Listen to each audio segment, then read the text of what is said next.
అందరికీ నమస్కారం అండి. మందపల్లికి చెందిన చిన్నక్క అనే మహిళకు కాలు విరిగి ఆపరేషన్ చేయాలి అని చెప్పడంతో వెంటనే వాళ్ళు మన భారత్ సేవలకు కాల్ చేసి బ్లడ్ అడగడం జరిగింది.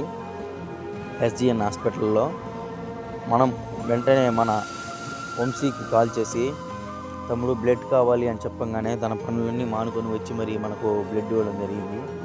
మనం ఎప్పుడు చెప్పినా కూడా కాదనకుండా ఇవ్వను అనకుండా మనతో పాటు ఎక్కడికి చెప్తే అక్కడికి వచ్చి బ్లడ్ ఇస్తున్న వంశీకి చాలా చాలా కృతజ్ఞతలండి. మీరు మీ కుటుంబం ఎల్లప్పుడూ సంతోషంగా ఉండాలని కోరుకుంటున్నాము. ఇలాగే మీరు ఎన్నో మంచి పనులు చేయాలని కోరుకుంటున్నాము. మీ భారత్ సేవాదల్. జై హింద్.